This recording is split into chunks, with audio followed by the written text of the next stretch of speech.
जुळे सोलापूर प्राधिकरण मागणीसह विजापूर रोड प्रस्तावित बसस्थानक, उपनगरीय रेल्वे स्थानक, अद्ययावत नाट्यगृह व विजापूर रोडवरील वाढते अतिक्रमण याविषयी लवकरच तीव्र आंदोलन छेडण्यात येईल असा इशारा जुळे सोलापूर विजापूर रोड नागरिकांच्या बैठकीत देण्यात आला। विजापूर रोड मध्यवर्ती गणेशोत्सव चॅरिटेबल ट्रस्टच्या माध्यमातून वरील नागरी प्रश्नासाठी सर्व नागरिकांची बैठक पार पडली। माजी आमदार शिवशरण अण्णा बिराजदार पाटील यांच्या प्रमुख उपस्थितीत डॉक्टर शिरीष कुमठेकर यांच्या अध्यक्षतेखाली बैठक संपन्न झाली।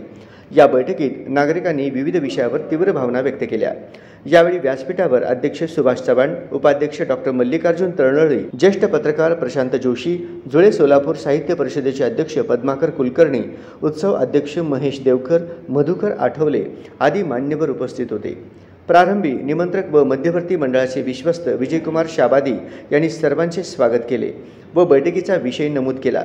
या बैठकीत देवेंद्र मदने, केशव इंगळे, मारुती कटकधोंड, ॲडव्होकेट संदीप बेंद्रे, श्याम धुरी, अशोक भांजे, श्रीकांत टाकळीकर, काशीनाथ बदगुणकी, प्रशांत जोशी, रमेश मोहिते आदींनी विविध विषयावर आपली मते मांडली। माजी आमदार शिवशरण अण्णा पाटील यांनी लवकरच या सर्व प्रश्नासाठी महापालिकेवर धडक मोर्चा काढण्यात येईल असे म्हटले। शेवटी डॉक्टर शिरीष कुमठेकर यांनी अध्यक्षीय मनोगतात सर्वांमते लवकरच कृती समिती जाहीर करण्यात येईल असे म्हटले। शेवटी सचिव विश्वनाथ आमणे यांनी आभार मानले। या बैठकीस महेश गाडगे, सिद्धाराम बोराणपुरे, रमेश हुमनाबादकर, गोविंद चौधरी, शिवपुत्र भागमारे, मल्लिकार्जुन गोडके, महादेव कुंभार, मल्लीनाथ याळगी, रेवणसिद्ध कुसगल, रावसाहेब काशीद, उमेश पाटील आदी मान्यवर बहुसंख्येने उपस्थित होते। सगळे आपल्याला या ठिकाणी मार्गदर्शन करणार आहेत। आम्ही फक्त तुमचे सोबती आहोत, तुम्ही चला आम्ही तुमच्या सोबत आहोत, कुठं जायचं तिथं सांगा आहे। मग सामाजिक कार्याच्या माध्यमातून असेल, राजकीय कार्याच्या माध्यमातून असेल, त्याच्याही पलीकडे जर कायद्याच्या माध्यमातून असेल तरी आमची तयारी आहे। आम्ही तुमच्यासोबत आहोत। जो काही निर्णय तुम्ही घेणार आहात, परंतु येणाऱ्या पिढीला मात्र सोलापूर शहर पूर्वीसारखं जसं होतं गिरणगावून ओळखलं, त्याचं आत्ताचं शहर देखील त्याच पद्धतीने ओळखलं पाहिजे आणि जुळे सोलापूरसारख्या भागामध्ये एक आदर्शवाद असा नगर या ठिकाणी निर्माण झाला पाहिजे अशी माझी कळकळची विनंती असणार आहे। इथून इंचगिरी मठापासून 2 किलोमीटर असलेल्या राजूशनगरचा रहिवासी आहे। आशिया खंडातली सगळ्यात मोठी शासकीय वसाहत म्हणून त्याचं नाव नोंद केलं आहे। पण 96 सालापासून मी पाहतोय, सांगायला मला खरंच लज्जास्पद वाटतंय की समस्येचा आयोजक नगर म्हणून आता राजूशनगरकडे पाहिलं जातं। सकाळ शासकीय वसाहत संपूर्ण एक रकमी टॅक्स भरत असून सुद्धा महानगरपालिकेला सकाळी आम्हाला जसं भाऊसाहेबांनी सांगितलं की रिक्षा मिळत नाही। आमच्या बऱ्याच वेळेला सकाळच्या होता एक्सप्रेस सिटी सगळ्या चुकतात, सिटी बस नाही आहे। दुसरी गोष्ट म्हणजे राजूशनगर हे ज्येष्ठ लोकांची वसाहत आहे। विजापूरच्या आजूबाजूला परिसरात सुद्धा ज्येष्ठ नागरिक जास्त आहे। त्यामुळे मी महानगरपालिकेला वारंवार लेखी पण दिलेलं आहे की इथे एक दवाखाना निर्माण करा ज्येष्ठ नागरिकांसाठी, आणि विशेष म्हणजे सिटी बससाठी ही जागा जी राखीव होती किंवा नाट्य प्रतिनिधीसाठी।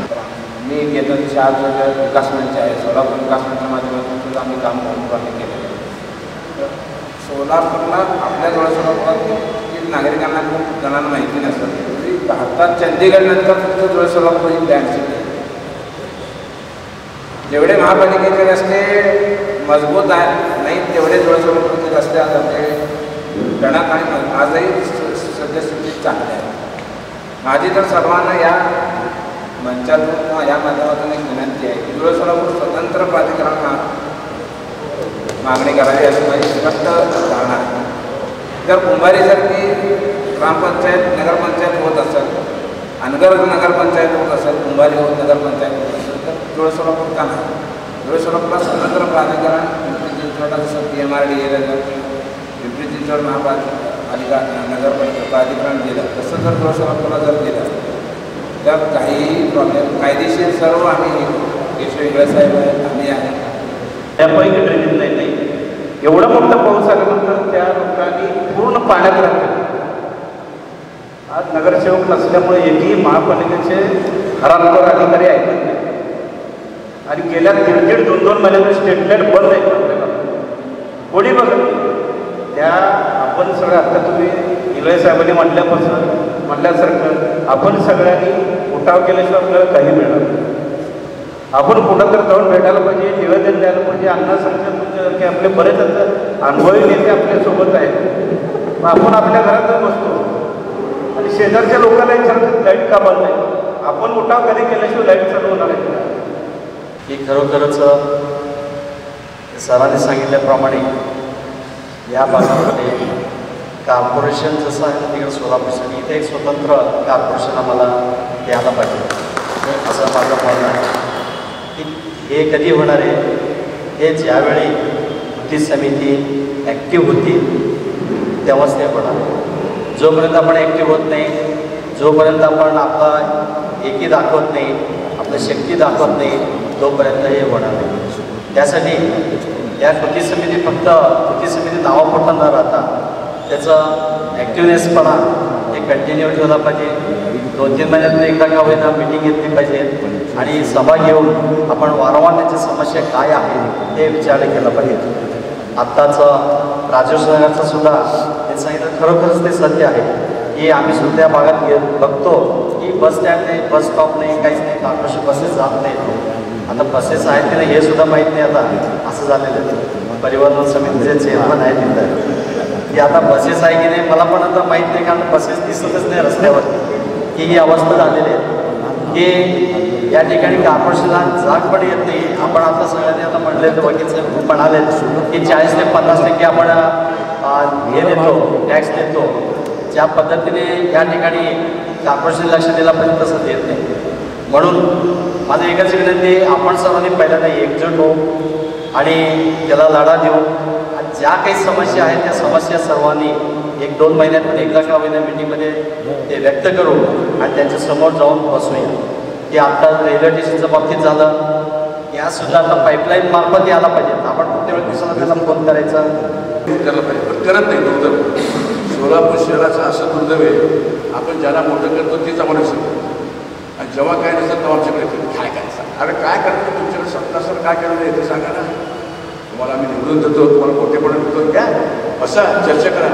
जेव्हा गाडीमध्ये बसून टाटा करतात पण जेव्हा सत्ता जाते तेव्हा कळतं आहे आपल्याला काहीतरी काम करावं लागतं आणि केल्याशिवाय तुम्हाला कोण मोठं करत नाही.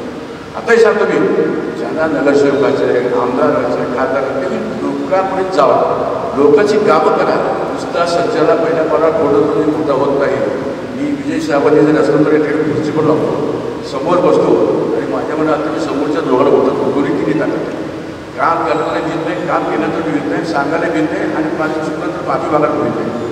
जो कार्यकर्ता काम करतो तो होणार. या ठिकाणी आज आम्हाला 4 ठराव असतात. पहिला ठराव आहे सोलापूरची बस स्टँड जी मंजूर होऊन 3 एकर जागा मोजून दिलेली आहे. ती जागा जीवनापूरच्या कारकिर्दीमध्ये घेतलेली आहे ताब्यात. महानगरपालिका ठराव पास करतो त्याच्यात तर पुढं काम असं शिकतो. 2 सोलापूरचे सुबूत आमदार एकामेकाच्या बाहेर खाली ते पूर्ण आहेत. तर आजही तुम्ही तिथं 15 मिनिटं थांबू शकत नाही. त्याचा एवढा उग्रवास आहे. ते 10 कोटी कुठं खर्च गेले, पाण्यात गेले, कसे गेले हे कुणालाही माहीत नाही. त्यानंतर सार्वजनिक आरोग्य व्यवस्थामध्ये आपण दुकाने वगैरे बघतो, ज्येष्ठ नागरिकांचं प्रमाण जास्त आहे. जर तुम्ही वॉकिंगला गेलात डीमार्टपासून ते अशोकनगर किंवा अत्तारनगर ते डीमार्ट तर तुम्हाला कुठेही हे डिग्रीसाठी उभारता येणार नाही.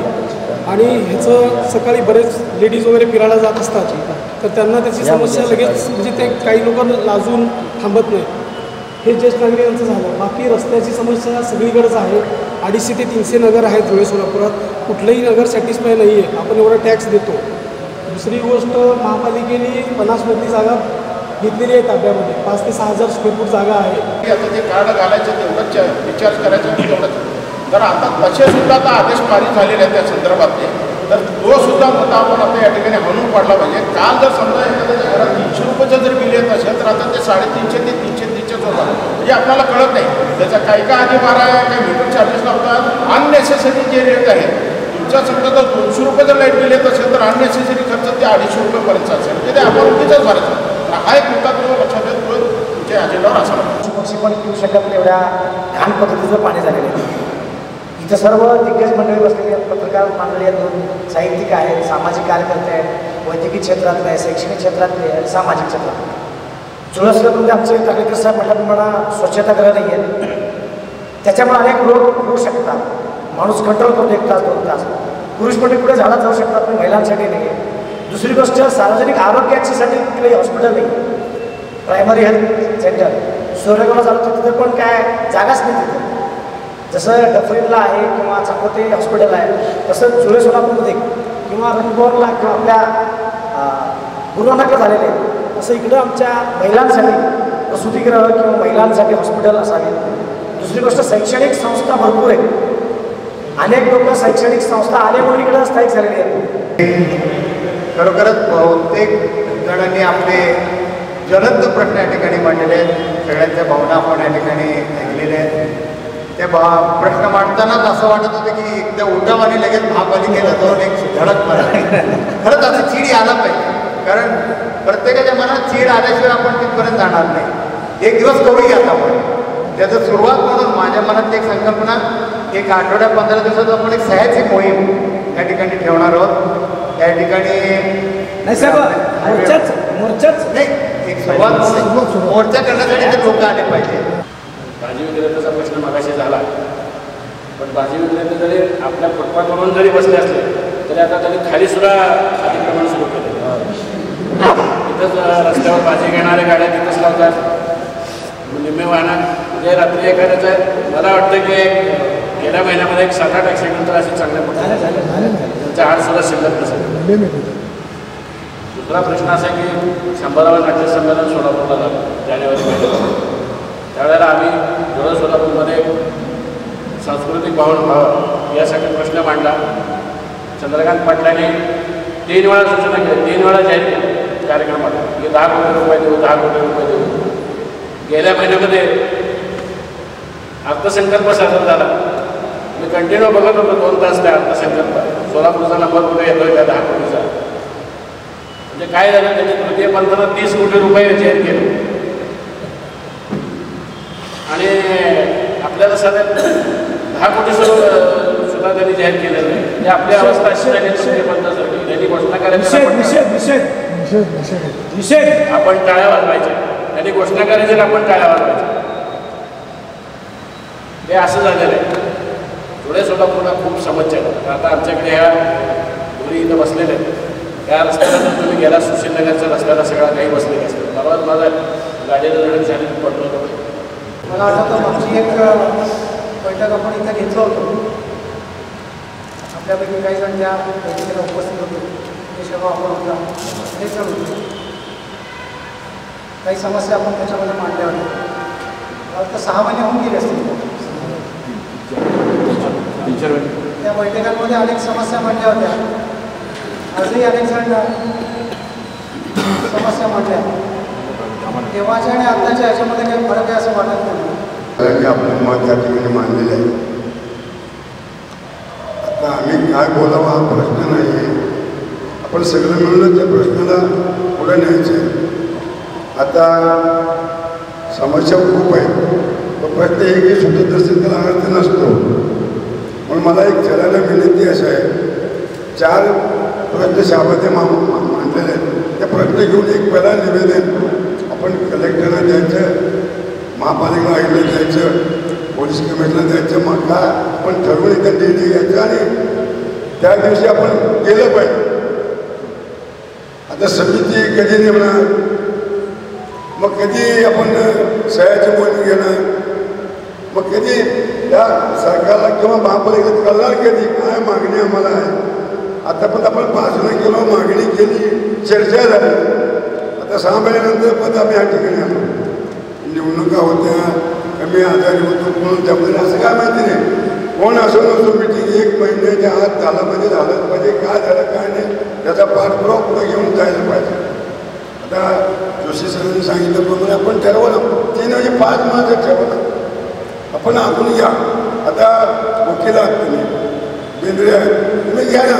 तुम्ही 2-4 भाग प्रत्येक घ्या. त्या अधिकार पण जाऊ. आमची समिती आहे. एक प्रश्न असा आहे, कधी देतात आणि कधी झाला पाहिजे. पण ती नोटीस देतात, तसं नोटीस द्या. सोमवार मंगळवारी ज्या दिवशी जायचे ते निरोप सगळ्यांना पोहोचल आणि किमान 100 लोकांचा मोर्चा किंवा धडक काय ते निवेदन द्यायला आपण जाण्याचा निश्चय करूनच घरी जायचं की आपण सगळे कामधाम सोडून चालू होते. आपल्याला ते आज कुठे आपल्याला एक मंच किंवा व्यासपीठ पाहिजे होतं. आम्ही एक मिटिंग झाली होती मला मान्य आहे, पण ते मधल्या काही कारणामुळे जसं अण्णांनी सांगितलं ते आपण परत भेटू शकलो नाही. पण आता आज जो मोमेंटम आलेला, आज जी गती आलेली आपल्याला आणि जी तळमळ मनात न मोडलेली आहे. अनेक गोष्टी आहेत की त्या परत ते उच्चारणार नाही आहे, कारण ते रिपेडिशन करण्यापर्यंत सगळ्यांचा वेळ जातो. आपल्याला आता प्रश्नाची एक एक करून सोडवणूक करायची आहे. आणि जसं विजयाजीने सांगितलं, जसं आनंद आता आणि प्रसादजीने सांगितलं, तसं आपल्याला एक घरात कृती समिती करून 2-2, 3-3 जणांचा ग्रुप करून